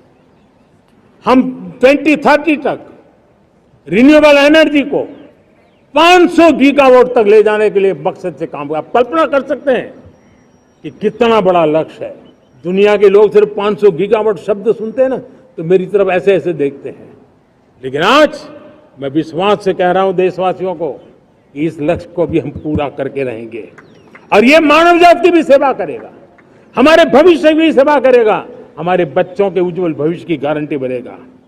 हमने 2030 तक हमारी रेलवे को नेट जीरो एमिशन का लक्ष्य लेकर के हम चल रहे हैं। साथियों, पीएम सूर्य घर मुफ्त बिजली योजना उसको एक नई ताकत देने वाली है और ये बदलाव का फल मेरे देश के सामान्य परिवार को मिला, विशेष करके मेरे मध्यम वर्ग को मिलेगा जब उसका बिजली का बिल मुक्त हो जाएगा। इलेक्ट्रिक व्हीकल उसकी मांग बढ़ती जा रही है। जब पीएम सूर्य घर योजना से वो बिजली उत्पादन करता है सूर्य से, तो उसका व्हीकल का प्रवास का खर्चा भी वो कम कर सकता है। साथियों, हम ग्रीन हाइड्रोजन मिशन लेकर के एक ग्लोबल हब बनना चाहते हैं। बहुत तेजी से नीतियां बनाई गई हैं, बहुत तेजी से उसका इम्प्लीमेंटेशन का काम हो रहा है और भारत ग्रीन हाइड्रोजन एक न्यू एनर्जी की दिशा में हम जाना चाहते हैं। और ये सारे जो प्रयास चल रहे हैं, क्लाइमेट की चिंता तो है ही है, ग्लोबल वार्मिंग की चिंता है, लेकिन इसके अंदर ग्रीन जॉब्स की बहुत बड़ी संभावना है। और इसलिए आने वाले कालखंड में ग्रीन जॉब्स का महत्व बढ़ता है, तो उसको सबसे पहले कैप्चर करने के लिए मेरे देश के नौजवानों को अवसर देने के लिए और ग्रीन जॉब्स के लिए एक बहुत बड़ा क्षेत्र को बढ़ावा दे रहे हैं। मेरे प्यारे देशवासियों, आज हमारे साथ इस तिरंगे झंडे के नीचे वो नौजवान बैठे हैं जिन्होंने ओलंपिक की दुनिया में भारत का परचम लहराया। मैं मेरे देश के सभी एथलीट्स को, मेरे देश के सभी खिलाड़ियों को 140 करोड़ देशवासियों की तरफ से बधाई देता हूं और हम नए सपने, नए संकल्प, अत्यंतिक पुरुषार्थ के साथ नए लक्ष्यों को हासिल करने के लिए आगे बढ़ेंगे, ऐसा मैं विश्वास के साथ उनको शुभकामनाएं भी देता हूं। आने वाले कुछ दिनों में भारत के एक बहुत बड़ा दस्ता पैरालंपिक के लिए पेरिस जाने के लिए रवाना होगा। मैं मेरे सभी पैरालंपिक खिलाड़ियों को भी हृदय से बहुत बहुत शुभकामनाएं देता हूं। साथियों, भारत ने G20 को ऑर्गेनाइज किया, हिंदुस्तान के अनेक शहरों में ऑर्गेनाइज किया, 200 से ज्यादा इवेंट किए। पूरे विश्व में G20 का इतना बड़ा व्याप, इतना बड़ा कार्यक्रम कभी नहीं हुआ, इस बार हुआ। इसने एक बात सिद्ध कर दी है कि भारत में बड़े से बड़े कार्यक्रम ऑर्गेनाइज करने की ताकत है। भारत को किसी को भी हॉस्पिटैलिटी का सामर्थ्य भारत में सबसे ज्यादा है। अगर ये सिद्ध हो चुका है तो साथियों, हिंदुस्तान का सपना है कि 2036 में जो ओलंपिक होगा वो मेरे हिंदुस्तान की धरती पर हो। इसके लिए हम तैयारी कर रहे हैं, उसके लिए हम आगे बढ़ेंगे। साथियों, समाज के आखिरी तबके के जो लोग हैं, ये हमारा सामाजिक दायित्व है।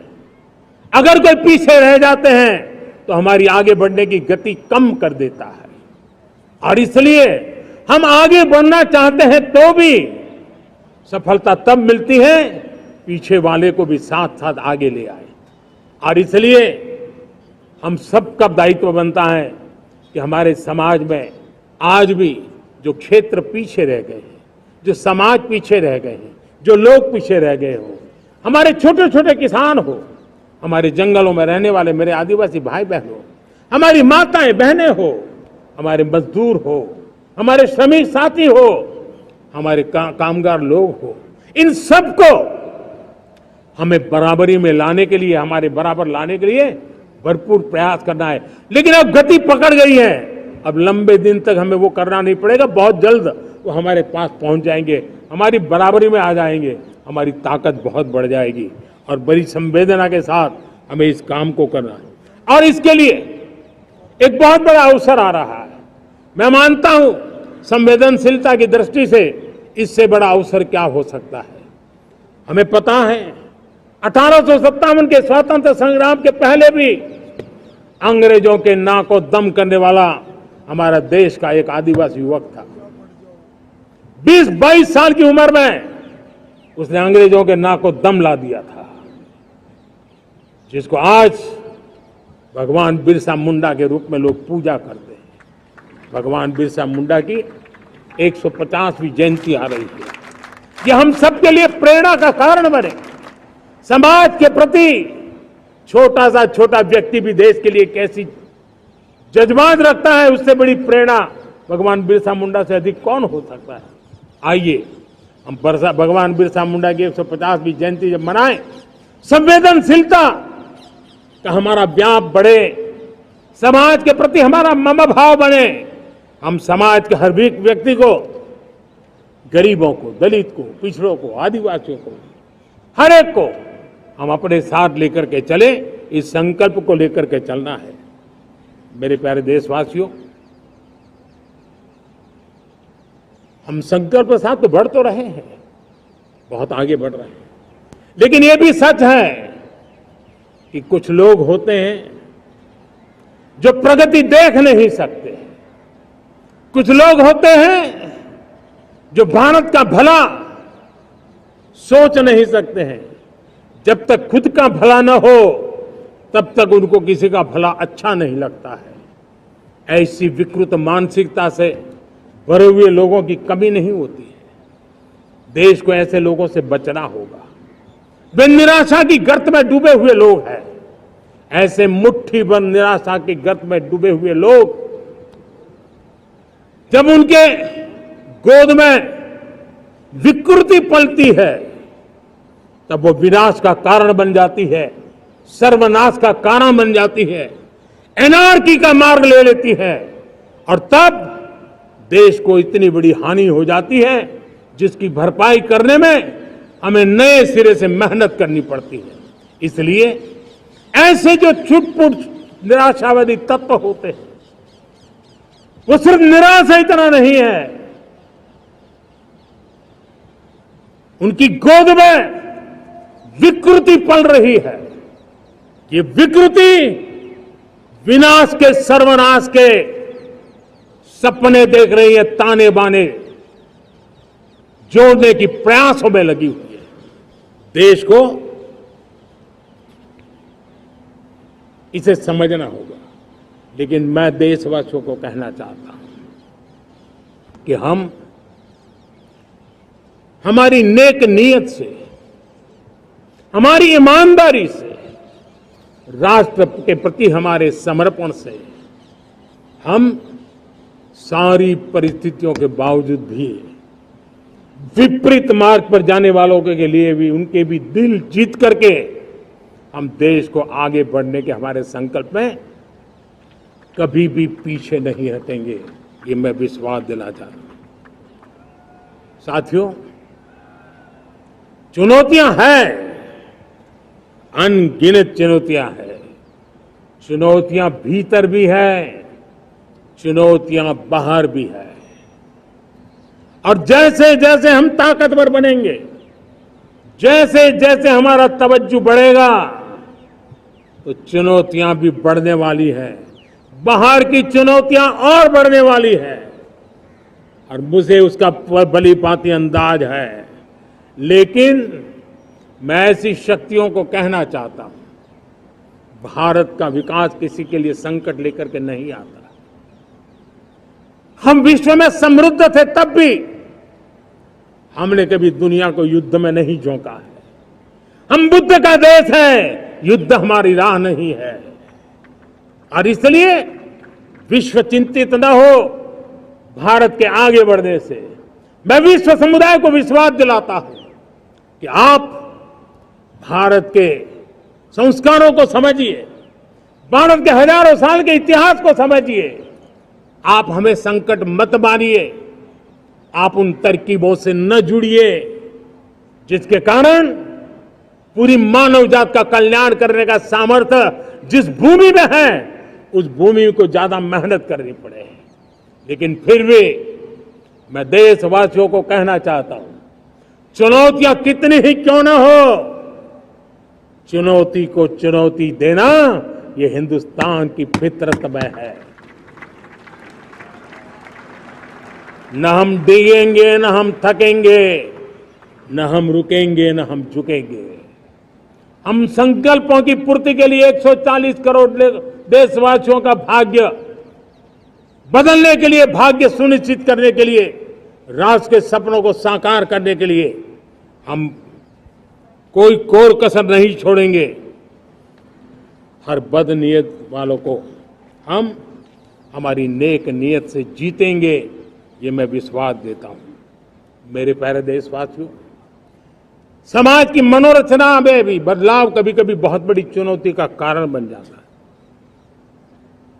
हमारा हर देशवासी भ्रष्टाचार की दिमक से परेशान रहा है। हर स्तर के भ्रष्टाचार ने सामान्य मानवीय का व्यवस्थाओं के प्रति विश्वास तोड़ दिया है। उसको अपनी योग्यता, क्षमता का प्रति अन्याय की जो गुस्सा होता है, वो राष्ट्र की प्रगति में नुकसान करता है।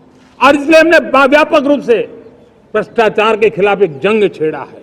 मैं जानता हूं इसकी कीमत मुझे चुकानी पड़ती है, मेरी प्रतिष्ठा को चुकानी पड़ती है, लेकिन राष्ट्र से बड़ी मेरी प्रतिष्ठा नहीं हो सकती है, राष्ट्र के सपनों से बड़ा मेरा सपना नहीं हो सकता। और इसलिए ईमानदारी के साथ भ्रष्टाचार के खिलाफ मेरी लड़ाई जारी रहेगी, तीव्र गति से जारी रहेगी और भ्रष्टाचारियों पर कार्रवाई जरूर होगी। मैं भ्रष्टाचारियों के लिए भय का वातावरण पैदा करना चाहता हूं, ताकि देश के सामान्य नागरिक को लूटने की जो परंपरा बनी है, उस परंपरा को मुझे रोकना है। लेकिन सबसे बड़ी नई चुनौती आई, भ्रष्टाचारियों से निपटना तो है ही, लेकिन समाज जीवन में उच्च स्तर पर एक जो परिवर्तन आया है, वो सबसे बड़ी चुनौती भी है और एक समाज के लिए सबसे बड़ी चिंता भी है। क्या कोई कल्पना कर सकता है कि मेरे ही देश में इतना महान संविधान हमारे पास होने के बावजूद भी कुछ ऐसे लोग निकल रहे हैं जो भ्रष्टाचार का महिमा मंडन कर रहे हैं, खुलेआम भ्रष्टाचार का जय जयकार कर रहे हैं। समाज में इस प्रकार के बीज बोने का जो प्रयास हो रहा है, भ्रष्टाचार का जो महिमा मंडन हो रहा है, भ्रष्टाचारियों की स्वीकार्यता बढ़ाने का जो निरंतर प्रयास चल रहा है, वो स्वस्थ समाज के लिए बहुत बड़ी चुनौती बन गया है, बहुत बड़ी चिंता का विषय बन गया है। भ्रष्टाचारियों के प्रति समाज में दूरी बनाए रखने से ही किसी भी भ्रष्टाचारी को उस रास्ते पर जाने से डर लगेगा। अगर उसका महिमा मंडन होगा तो जो आज भ्रष्टाचार नहीं करता है उसको भी लगता है कि तो समाज में प्रतिष्ठा का रंग बन जाता है, उस रास्ते में जाने में बुरा नहीं है। मेरे प्यारे देशवासियों, बांग्लादेश में जो कुछ भी हुआ है उसको लेकर पड़ोसी देश के नाते चिंता होना, मैं इसको समझ सकता हूं।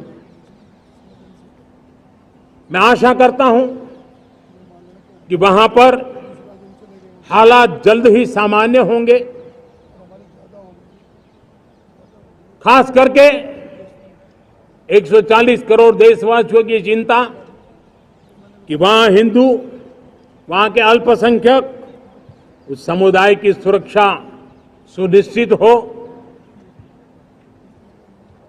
भारत हमेशा चाहता है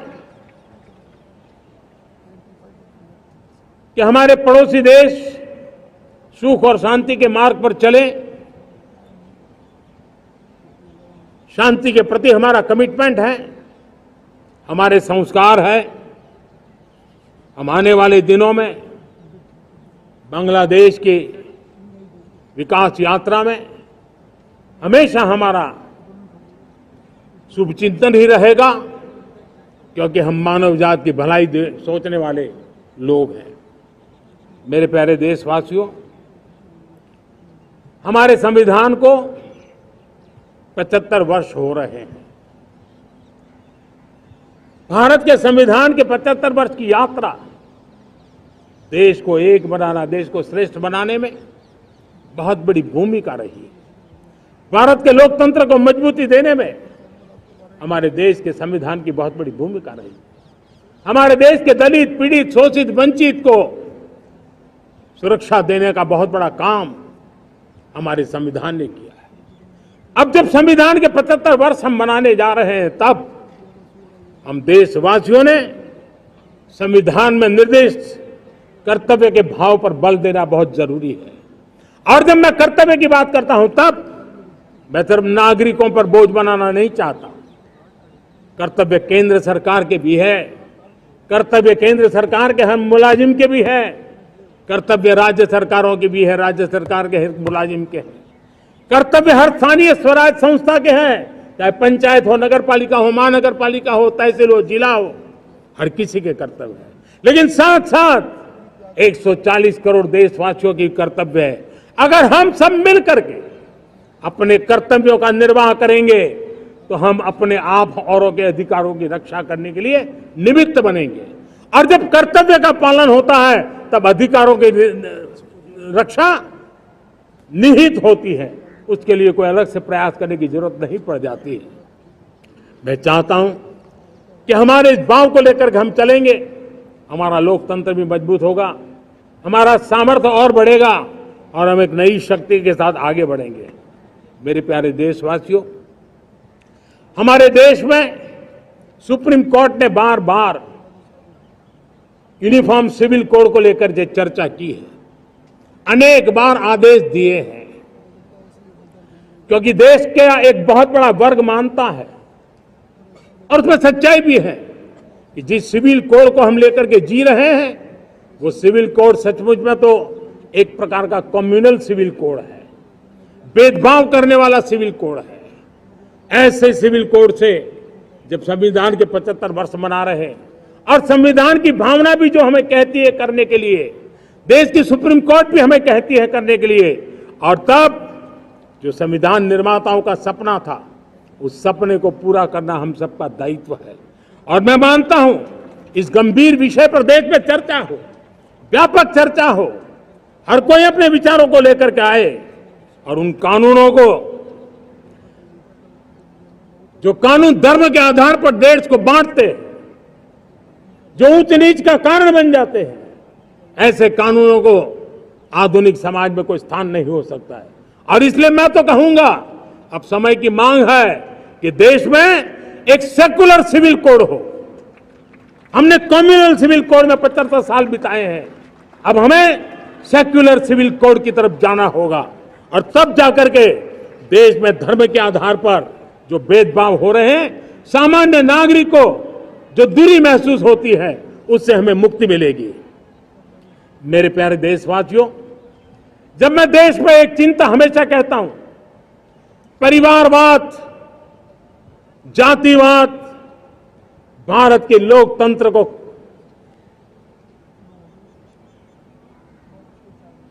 बहुत नुकसान कर रहा है। देश को, लोक राजनीति को हमें परिवारवाद और जातिवाद से मुक्ति दिलानी होगी। आज मैं देख रहा हूं मेरे सामने जो नौजवान है, उसमें लिखा हुआ है माय भारत, जिस संगठन का नाम है उसकी चर्चा लिखी है, यहाँ बहुत बढ़िया तरीके से लिखा हुआ है। माय भारत के अनेक मिशन है। एक मिशन ये भी है कि हम जल्द से जल्द देश में राजनीतिक जीवन में जनप्रतिनिधि के रूप में 1 लाख ऐसे नौजवानों को आगे लाना चाहते हैं। शुरुआत में 1 लाख नौजवानों को आगे लाना चाहते हैं, जिनके परिवार में किसी का भी कोई राजनीतिक बैकग्राउंड न हो, जिसके माता पिता भाई बहन चाचा मामा मामी कभी भी राजनीति में नहीं रहे, किसी भी पीढ़ी में नहीं रहे, ऐसे होनहार नौजवानों को फ्रेश ब्लड 1 लाख, चाहे वो पंचायत में आए, चाहे नगर पालिका में आए, चाहे जिला परिषदों में आए, चाहे विधानसभा में आए, लोकसभा में आए, 1 लाख नए नौजवान, कोई भी प्रकार का पूर्व का राजनीतिक इतिहास उनके परिवार का ना हो, ऐसे फ्रेश लोग राजनीति में आए ताकि जातिवाद से मुक्ति मिले, परिवारवाद से मुक्ति मिले, लोकतंत्र को समृद्धि मिले। और जरूरी नहीं है कि एक दल में जाए, उनको जो पसंद हो उस दल में जाए, वो दल में जाकर के वो जनप्रतिनिधि बन करके आगे आए। देश तय करके चले कि आने वाले दिनों में 1 लाख ऐसे नौजवान जो परिवार राजनीति से दूर दूर का संबंध नहीं है, ऐसे फ्रेश ब्लड आएंगे तो सोच भी नहीं आएगी, सामर्थ्य भी नहीं आएगा, लोकतंत्र समृद्ध होगा। और इसलिए हमें इस दिशा में आगे होना है। और मैं चाहूंगा कि देश ने बार बार चुनाव इस देश की प्रगति में रुकावट बन रहे हैं, गतिरोध पैदा कर रहे हैं। आज कोई भी योजना को चुनाव के साथ जोड़ देना आसान हो गया है, क्योंकि हर 3 महीने 6 महीने कहीं न कहीं चुनाव चल रहा है। कोई भी योजना जाहिर करोगे आप तो मीडिया में देखेंगे, चुनाव आया तो फलाना हो गया, चुनाव आया तो फलाना हो गया। हर काम को चुनाव के रंग से रंग दिया गया है। और इसलिए देश में व्यापक चर्चा हुई है, सभी राजनीतिक दलों ने अपने विचार रखे हैं। एक कमेटी ने बहुत बढ़िया अपना रिपोर्ट तैयार किया है। 1 नेशन 1 इलेक्शन के लिए देश को आगे आना होगा। मैं लाल किले से तिरंगे की साक्षी में देश के राजनीतिक दलों से आग्रह करता हूं, देश के संविधान को समझने वाले लोगों से आग्रह करता हूं कि भारत की प्रगति के लिए, भारत के संसाधनों का सर्वाधिक उपयोग जन सामान्य के लिए हो, उसके लिए 1 नेशन 1 इलेक्शन के सपने को साकार करने के लिए हमें आगे आना चाहिए। मेरे प्यारे देशवासियों, भारत का स्वर्णिम कालखंड है। 2047 विकसित भारत, ये हमारी प्रतीक्षा कर रहा है। बाधाएं, रुकावटें, चुनौतियां, उसको परास्त करके एक दृढ़ संकल्प के साथ ये देश चलने के लिए प्रतिबद्ध है। और साथियों, मैं साफ देख रहा हूं, मेरे विचारों में कोई झिझक नहीं है, मेरे सपनों के सामने कोई पर्दा नहीं है। मैं साफ साफ देख सकता हूं कि यह देश 140 करोड़ देशवासियों के परिश्रम से, हमारे पूर्वजों का खून हमारी रगों में है, अगर वो 40 करोड़ लोग आजादी के सपनों को पूर्ण कर सकते हैं तो 140 करोड़ देशवासी समृद्ध भारत के सपने को साकार कर सकते हैं। 140 करोड़ देशवासी विकसित भारत के सपने को साकार कर सकते हैं। और मैंने पहले भी कहा था कि मेरे तीसरे टर्म में देश तीसरी इकोनॉमी तो बनेगा ही, लेकिन मैं 3 गुना काम करूंगा, 3 गुना तेज गति से काम करूंगा, 3 गुना व्यापकता से काम करूंगा, ताकि देश के लिए जो सपने हैं वो बहुत निकट में पूरे हो। मेरा हर पल देश के लिए है, मेरा हर क्षण देश के लिए है, मेरा कण कण सिर्फ और सिर्फ मां भारती के लिए है। और इसलिए 24/7 और 2047 इस प्रतिबद्धता के साथ आइए मैं देशवासियों का आह्वान करता हूं।